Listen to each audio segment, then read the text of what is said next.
Hello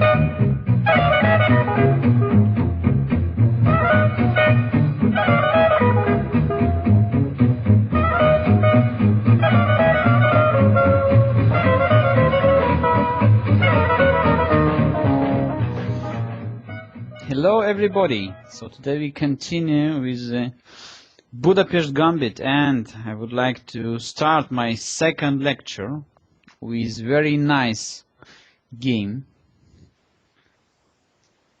It was played in 1989 between Robert Fretz and Nikolai Lohki in St. Ingbert Open Tournament, which started with the famous Budapest gambit. d4, knight f6, c4, e5, d takes e5, knight g4, and, as I said before, knight f3, one of the main continuations in this situation. Position after knight f3 almost forced black to play bishop c5. This move intending f2 pawn, and after e3 bishop on c1 is locked, so bishop cannot be developed anymore to f4, so white has to find just different diagonal for this bishop, and usually this is a b2 square.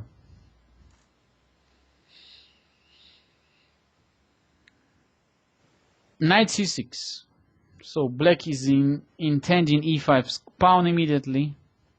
For white is quite difficult now to keep this pawn. Let's understand why. Move like queen d5 will be made by queen e7, and once again black is aiming knight takes e5.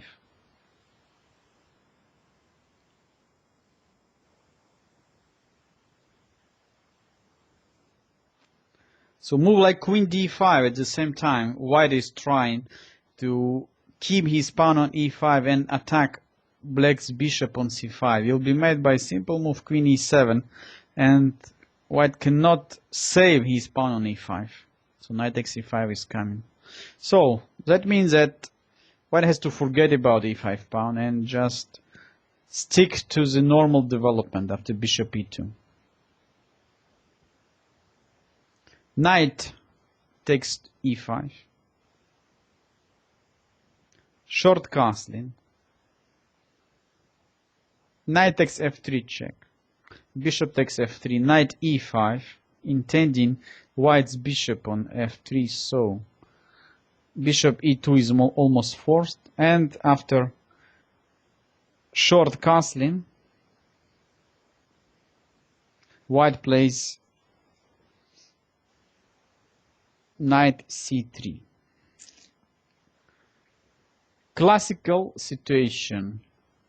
White is having, I would say, slightly more space because controlling the d5 and e4 squares, but black is having all his pieces quite nicely posed in the center, so knight on e5 and bishop on c5.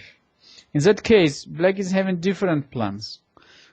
Plan number one is just to bring the pawn to d6, and then bishop could be developed or to e6 or to f5. Indeed, since black is having less space, quite normal plan in this position just to keep the pawns on the 7th rank and try to get his heavy pieces in the game. So rook e8, immediately posing the rook towards the e file. So this is not allowing white to play f4 so easily and to send away black's knight from e5. So in that case, white pawn on e3 would become quite weak. White is trying a3, intending to bring pawn to b4 and attack the bishop. At the same time, white is planning to develop his bishop to b2. Indeed, black is answering a7, a5.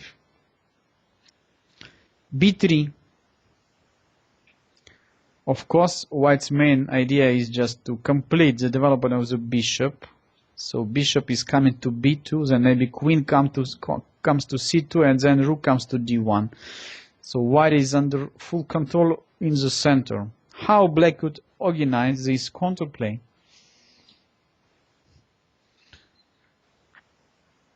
Old plan here starts with a standard move like d6, or even black could play something like b6 and bishop b7. Indeed, it's quite complicated to find the way how to activate all his pieces at the same time. That's why in the late 17th and early 18th, black found quite, I would say, a rare plan, which afterwards became very, very, I would say, popular. How to move this rook from a8 into the game by lifting rook. Look at that move, rook a6. Quite nice way to complete the development of your queen side. So rook is not only threatening to come to the king side, but in many variations we could even continue creating threats in the center after rook a to e6. But of course the main intent for black is just to bring extra piece for attacking white's king side. So don't forget that before you play rook a6, not playing d6, because d6 would completely lock the 6th rank, and black's rook cannot reach h6 or g6 squares anymore. So you have to play rook a6 only in case your pawn is still on d7. Don't forget about it. And rook a6 was played in our game. So after bishop b2, white is just not paying much attention to the black threat, and just completing his development. Today we know that white has to move his knight on a4 or even to e4, trying to somehow destroy black's plans. Indeed, bishop b2, rook h6. White decided simply to prevent black's threat, queen h4, by move h3. Why we cannot recommend this strategy when you have your king not protected with many pieces?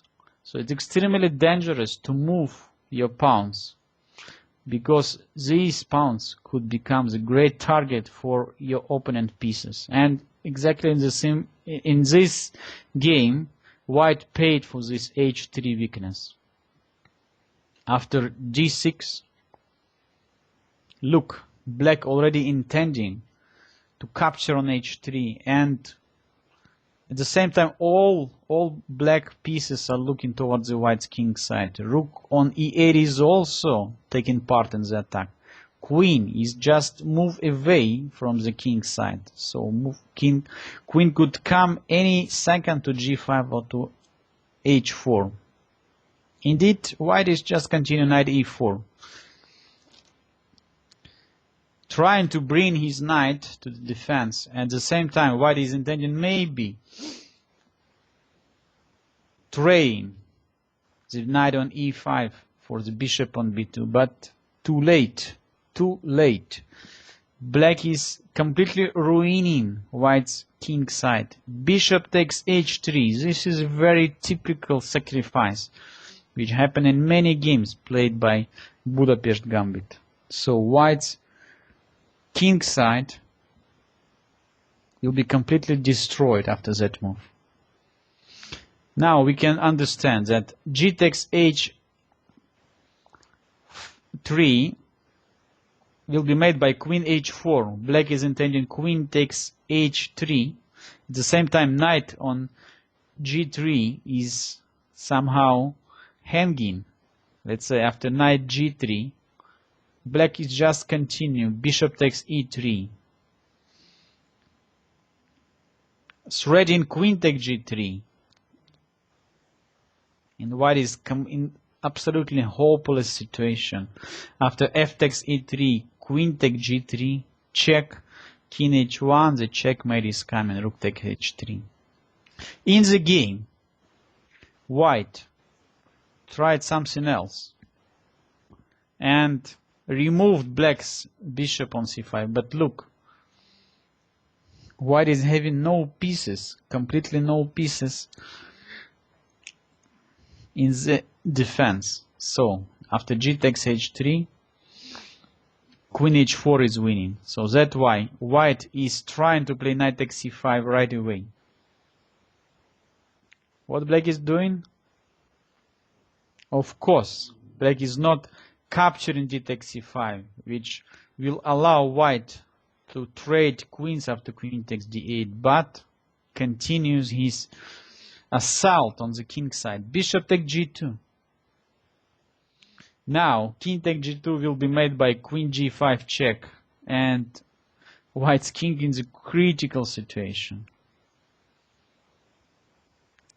So white is trying to remove knight on e5, bishop takes e5, but it's too late. Too late. Of course, black is not capturing on e5. No need. Not capturing on c5, but dominating with queen h4, threading checkmate immediately. The game finished very nicely. After f4, black played queen, not h2 check, which is also winning, not queen h1 check, but look at that nice move, queen g3. And what is hopeless against the rook h1 checkmate. Resigned. So this rapid attack happened in the game between Robert Reitz and Nikolai Lohki in St. Innsbruck Open Tournament, and this game once again showing that when you are playing against the gambit system, you have to be extremely precise in defense. So you have to look after your opponent's threats, not allowing so easily to develop the initiative on the king's side, which is one of the main ideas in the Budapest gambit. So black is trying to destroy white center and to create pressure over the center and over the white's king side. And I would like to show you one more classical game. This game, which was played in 1918 between Akiba Rubinstein and Milan Vidmar, which also was played with knight g4 line.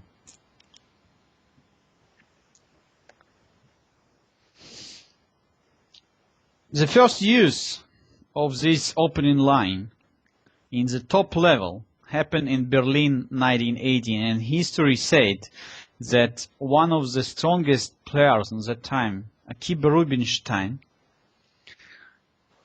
in his game against Milan Vidmar,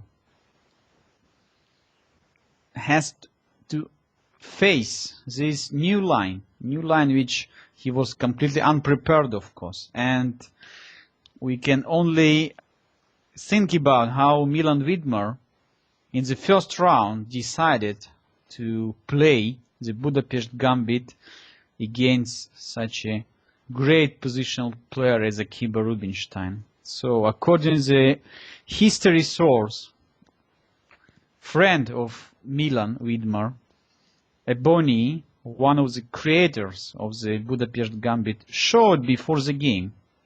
As you can understand, already in 1918 there were some lines which were prepared by best players, and when one of top player could follow the recommendation of his friend, so he showed the Budapest gambit to his friend Milan Vidmar, and Vidmar followed this advice and played one of his most brilliant game, beating Akiba Rubinstein in just 24 moves.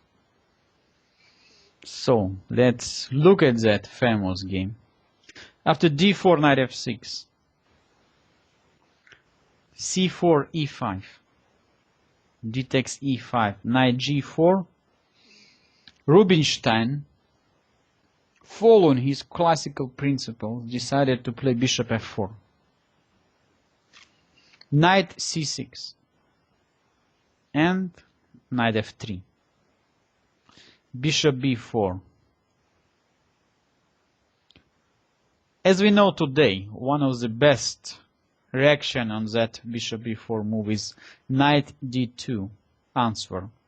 In that case, black is getting only slightly worse position, but of course Rubinstein played this position for the first time, so he decided just completely destroy black's strategy and keep the pawn on e5. So he played knight c3, intending to send away black's knight after h3 later on. Queen e7, he planned to meet by queen d5 move, and once again, so black has no time at all. Pay attention, black is having no time to organize the real pressure over the e5 pawn, because white is intending to play h3 instantly. So short castling will be made by h3. But Widmer, I guess,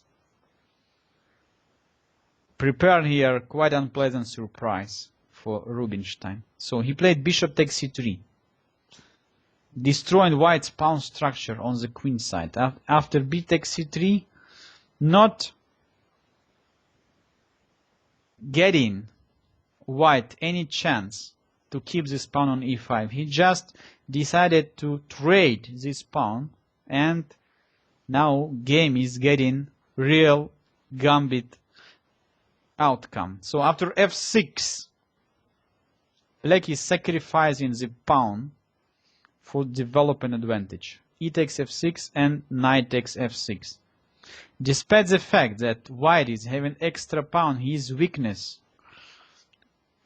on the queen side and black's control over the most important square in the center, e4, and after short castling, black is getting control over the open f file. White is having quite a lot of problems to solve in this position. I guess that Rubinstein started to consider here many different options, but cannot solve all the problems which was created by Milan Widmer. So, before playing f6, Widmer moved first of all his queen to a3, and after rook c1 only played f6.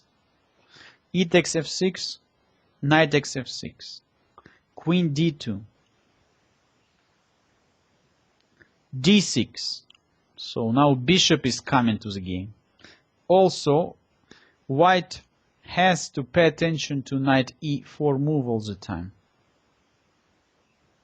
Let's say after e3, knight e4 is quite unpleasant. Knight e4, short castling. All black pieces almost in the game.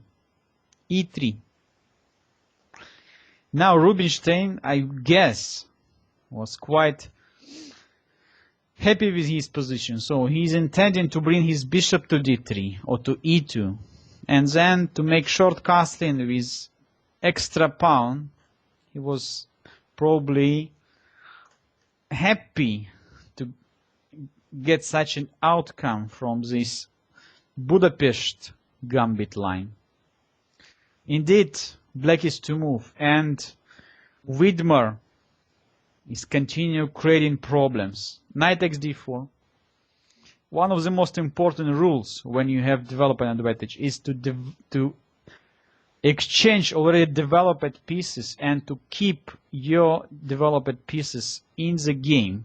So in that case, your advantage in the development just increased. So in that case, black is trading. White's already developed pieces on d1, and it's this situation, white, even having the quite strong center after c takes d4, move knight e4 is showing that white is too far away from solving all his opponent problems. Look at that. White's queen has to leave the d2 square. After queen c2, black is coming with a check, queen a5. Wow. White's king has to leave e1 square and to lose castling rights. Probably white had to play here something like king d1.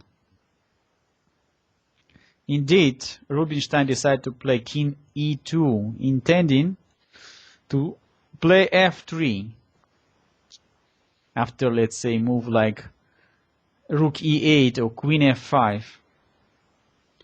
I believe that he was ready to meet bishop f5 by queen b2 and once again intending f3, hoping to escape from this difficult situation. Indeed, here comes one of the most brilliant combinations by Milan Widmer. He is removing, first of all, white's second developed pieces, bishop, sacrificing the exchange. After e takes f4, white's king will find himself under fire of black's heavy artillery. Bishop f5. Ready knight g3 check, winning the queen. Queen b2 only answer. And rook comes to e8. Black is having exchange down. Not only exchange, also pound and exchange down. But white's position of the king is just very bad. And we are not surprised that game is going to finish very, very soon. As I said before, development advantage is much more important than material. It's quite, I would say, unnatural to see Rubinstein king is such a difficult position, and to see Rubinstein, Akiba Rubinstein, one of the best, one of the most, I would say, classical players, after just 18 moves in such a losing situation with the white pieces. So he found his only chance to play king f3, otherwise black is just coming with his knight to d2 or to g3, and king f3, knight d2 check. Before the decisive attack, black is just decided to repeat the moves. So now where to go is when king is coming to f3. I guess that Widmer planned just to finish the game by bishop or bishop g4 or bishop g6. So Rubinstein is playing here king f3. Now Widmer had immediate opportunity to finish the game after h7 h5, intending bishop g4, and after h3 and h4 white's king cannot find any solution. So knight d2 is threats with a checkmate. So white's king is completely trapped in the mating net. Instead of playing h5, Widmer just decided to repeat moves and play knight d2 check. When after king g3 to play knight e4 once again. So Rubinstein had, of course, to play king f3 and to ask his opponent to find this best move h5, creating the maiden attack. But he decided to play king h4, which only helps black after rook e6. No way to stop rook h6 with the checkmate. So Rubinstein played bishop e2, rook h6 check, bishop h5, and this famous game finished after rook takes h5. Rubinstein resigned. Why? Because king takes h5 will be made by bishop g6, double check. Pay attention. So also bishop, also queen is attacking. And king g4 or king h4 doesn't matter. Queen h5 checkmate. Once again we see that white's king is made in the Budapest gambit and cannot find any safe position on the board. So in the previous game, black completely destroyed white's king side. In that game, Milan Widmer is totally ruined white's center and came with all his pieces, created the decisive threats over the white's lone king. Why this white's king becomes so long? Because black exchanged white's already developed pieces and then sacrificed even his exchange for the white's bishop on f4. So after these great games, knight g4 becomes quite popular, and even on top level we were seeing a few games which played quite successfully with Budapest gambit. I just like to name a few players like Alexei Shirov, Mamedyarov. By the way, Mamedyarov just in the last Amber tournament in Monaco in 2008 beat with the Budapest gambit Vladimir Kramnik. If you like, you can watch this game on ICC library. And other strong players started to use quite successfully the Budapest gambit. So in my next and the last lecture, I would like to show you the last development on the Budapest gambit with knight e4 line, which is very complicated, very interesting lines, where black is offering real gambit. So black is not going to win back this pawn on e5 anymore, but trying to use power on his minor pieces, ready to sacrifice for the better development and getting initiative. Thanks everybody for watching, and follow me with my third lecture next time about the Budapest gambit. Thank you.